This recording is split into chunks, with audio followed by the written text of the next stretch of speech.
Christ in tea, yeah, adishye. People of God, we want to thank God for this day. This year marks the 60th anniversary of the Methodist Church Ghana going autonomous. And we are grateful to God that the Heritage Advisory Team of the Northern Accra Diocese would want to educate the members of the diocese on the autonomy and the issues therein. And we are grateful to God that the Bishop of the Diocese, the Right Reverend Professor Joseph M.Y. Edison Eisen, is here with us to give us a word and to explain what autonomy is to the church. Papa, you are most welcome. Thank you, my brother. Papa, the Methodist Church Ghana has become autonomous. Yep. And this year we are celebrating the Diamond Jubilee. We would want you to tell us a little about our going autonomous and its significance. So to begin with, could you, in some few sentences, tell us how the Methodists came into Ghana? Thank you very much, my brother.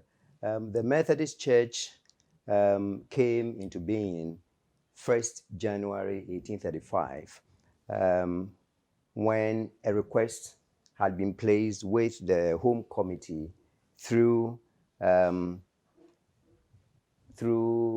a ship captain called Potter at Discove. Those who made the request were led by William de Graft, a young man from Winneba. Okay. And in England, the captain placed this request before the Methodist Missionary Society.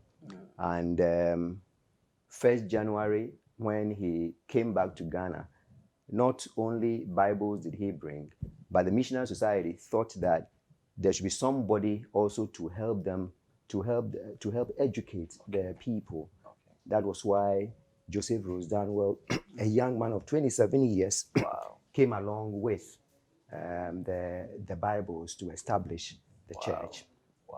Wow. Papa, thank you so very much. I'm so happy that Joseph Rose Danwell was just about 27 years. 27, yeah. 27 years. Papa, on this note, we would want to know, what is autonomy? Yeah. Let me go back a bit as we talk about the autonomy. 1961, we became autonomous. Okay. But it just didn't happen like that. Okay. 1955, there was a meeting in Ibadan. Okay. Around this time, all churches in West Africa, none was autonomous, none was a diocese. Okay. They were districts under the British conference. Now, there were 6 countries. Okay. Gambia, Sierra Leone, Ivory Coast, Togo, Ghana, and Nigeria. 6 countries. 6. But there were 7 districts. Okay. Because Nigeria had 2 districts, East and West. Now, all these countries felt that we should have an autonomous conference for all of them together. All of them. Okay. So they started discussing the issue. Then Nigeria said that they should be given the leeway to opt out of the from the autonomous omnibus kind of conference, should their church union come through. Okay. Unfortunately, that did not. So when Nigeria opted out, Ghana felt that, well, if Nigeria is out, we are not too keen joining the others, especially because of property issues and all that. We wanted to be on our own. Okay. So Ghana did some changes to the constitution that was supposed to have brought all these 7 districts out of 6 countries together. Okay. And so Ghana opted out and became autonomous. And autonomy just means freedom. Okay. Autonomy means independence. Autonomy means the ability to exist on your own, yourself, running the activities, running church the way you think it ought to be run, under no one's authority. Okay. You are unto yourself. So that is what autonomy is. It's about independence. And you find that it will come natural, especially as you relate that to the political landscape. Okay. Around the time Ghana had become independent. So it fell the same way that if the nation is independent, why should we, the church, be under somebody else? So it was actually a welcome news. Wow. Yeah. So that was how the whole thing happened. Yes. Yes. So you are listening to us from the Northern Accra Diocese, the Heritage Advisory Team, and we're educating ourselves on the autonomy and how it's what it means for the Methodist Church Ghana. So, Bishop, sir, once you compared it to the political landscape, we know that before becoming independent as a nation, we had some issues. Did the church have issues with the British Conference, for which reason we wanted to be autonomous? Certainly not.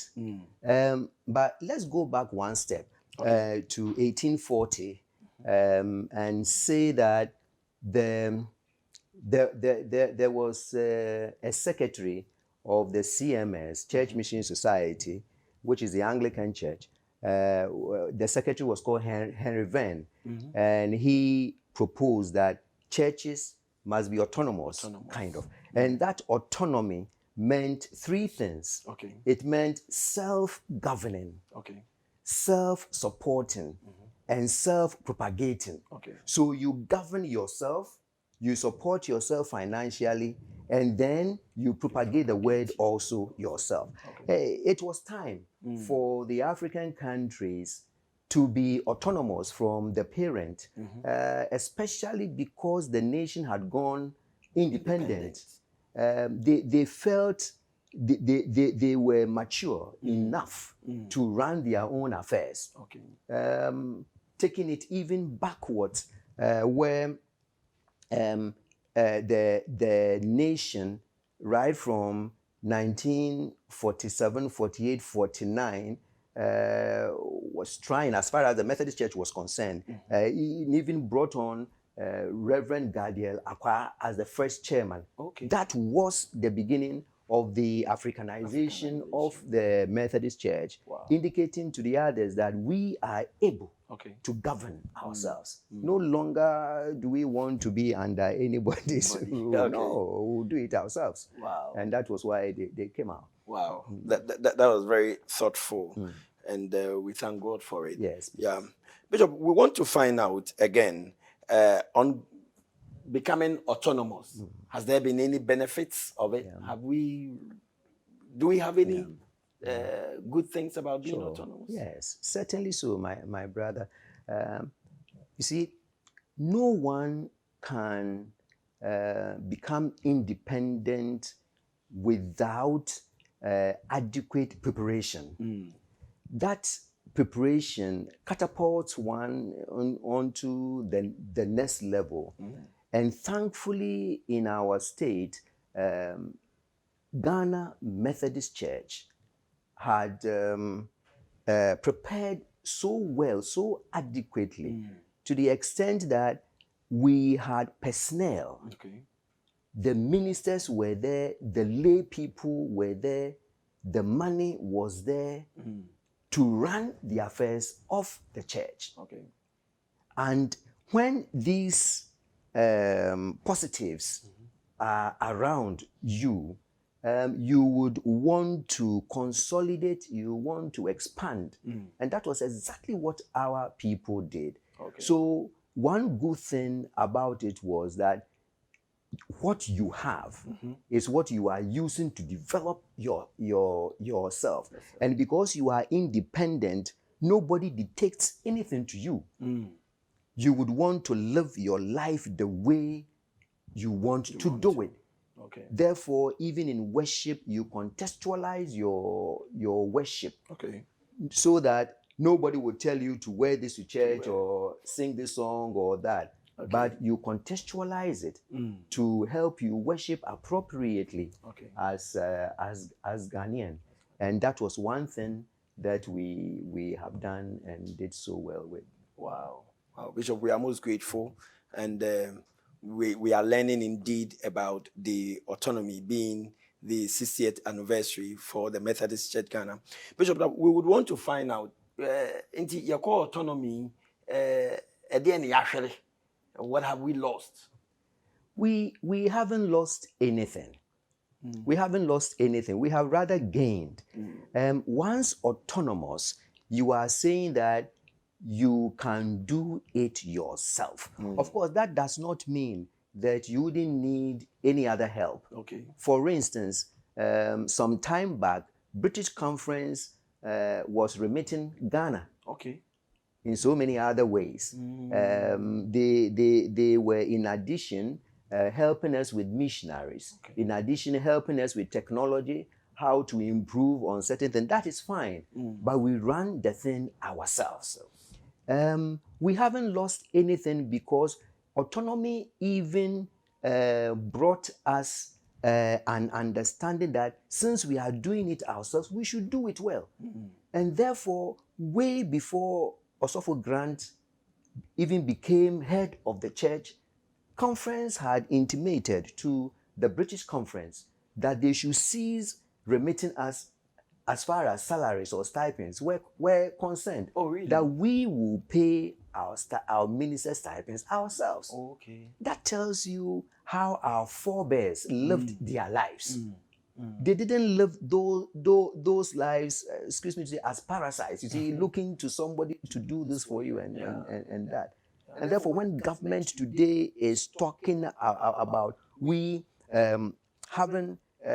running the affairs ourselves, as far as monies are concerned, we don't go for loan here and there. That ought to have been the right thing, even though we would need help here and there, but we do it ourselves more than we are asking others to help us. Wow. So we haven't lost anything. We have rather gained. Okay. We have rather gained because if you use the worship service as a scenario for instance, prior to this time,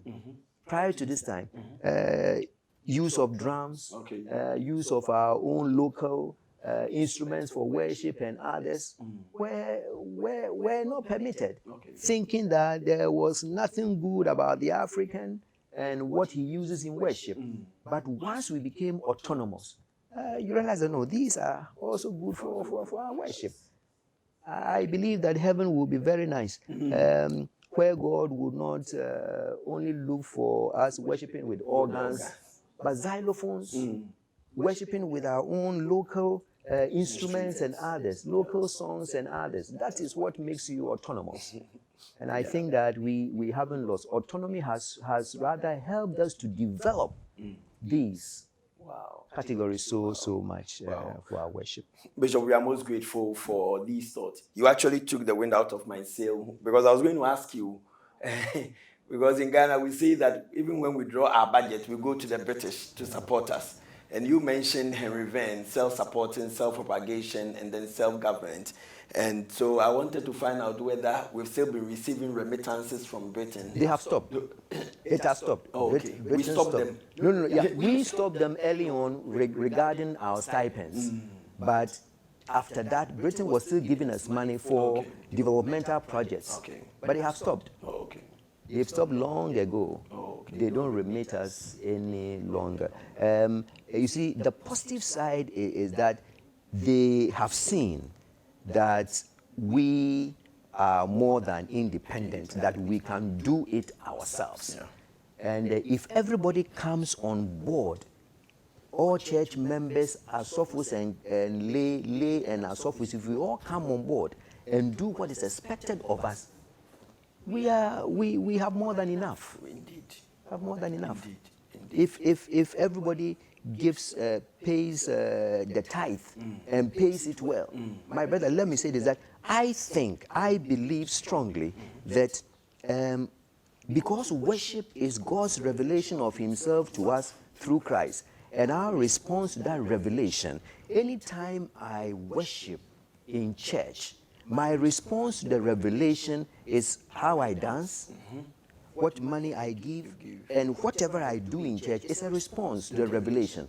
Therefore, I have often said that if truly I can give offering 5 cedis, if I can do 5 cedis, and I give 1, it's not worship. It's not. If I can give 10 cedis, but I give 5, it's not worship. If I can give 1 cedi and I give 50 pesos, it's not worship.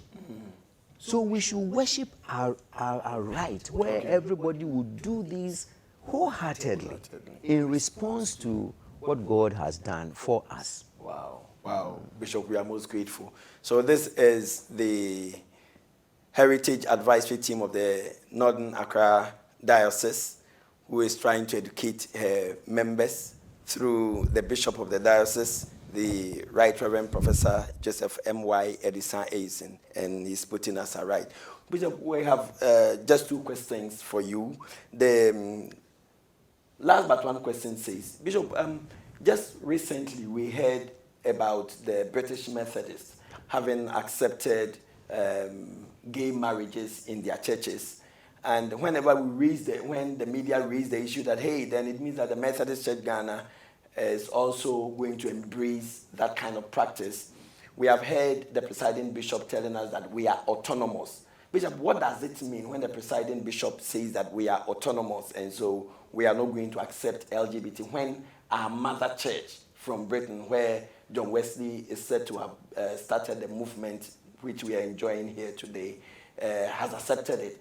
Are we not forced to accept it? What does it mean when the presiding bishop says we are autonomous? When our presiding says we are autonomous, it means that we have been weaned off fully from the British Conference. Okay. There are other Methodist fraternities worldwide, and none of these is under the direct authority of the British. Once we became autonomous, anytime we have met, we have rubbed shoulders. Okay. We are no longer under British Conference for anything. For anything whatsoever. We are independent. Okay. When Britain coughs, we don't catch cold over here. Okay. We don't catch cold. We are unto ourselves. We govern ourselves. Okay. Britain has nothing to do with our constitution, nothing to do with our procedural issues. They have nothing to do with how we run our church. Okay. They have nothing to do with it. And therefore, we are saying that we are not going the way they are going. Okay. We are not. We are not. We are still friends. We see them as equals and the rest. We respect their views even though we don't accept what they're doing. But we must also appreciate that going that way does not mean that it is everyone in the church in Britain, Methodist Church, that has accepted that. Okay. There are churches that have accepted to bless those marriages. Okay. Other churches have not. There are ministers who have accepted to bless those marriages. Other ministers have not. Okay. And the thing is that the conference is not forcing any church, forcing any minister to do it. As in the British? As in the British, yes. Okay. So if a church doesn't want to do it, you can't force it. If a minister doesn't want to do it, you can't force it. Okay. But they have accepted it, that they can do it. Okay. Bishop, I was stressing I wanted you to stress the part about the minister or the congregation saying that we won't do it. Yeah, sure. Because some of my friends have been asking that the Methodist Church Ghana has some ministers over there, and we man some congregations over there. So What happens if one of our ministers there is forced to do? No, our ministers cannot be forced to do it. Once they declare their intention that they cannot do it, nobody will force them to do it. You might even be in a church situation, a district or a society, but if you don't want to do it, they don't force you to do it. If somebody is marrying that kind of marriage, another minister may be imported from elsewhere to come do it. People of God, it's been an interesting time with the Bishop of the Northern Accra Diocese, the Right Reverend Professor M.Y. Edisan Eisen, educating us on the autonomy that the Methodist Church gained 60 years ago. And we want to ask the Bishop to give us his final word to the diocese about the autonomy and how we should organize ourselves in looking forward. Bishop, sir, what are your final words for us, please? Thank you very much. Autonomy means independence. And independence means you having the ability to take initiative, do what is expected of you, not waiting for somebody to come and tell you, do this, that, before you do it. And that is what we have practiced all these years as Methodist Church Ghana. And I would love the youth to embrace this, love the youth to understand it. Fortunately, conference last mentioned that we give 30% of leadership roles and everything to the youth. And so at conference the other time and at our synods, that was done. The youth must embrace this and ensure that they contribute their quota to the running of the church. Independence means we thinking independently and introducing ideas into how we run the church that will bring permanent benefits to our church. And that is what we are asking.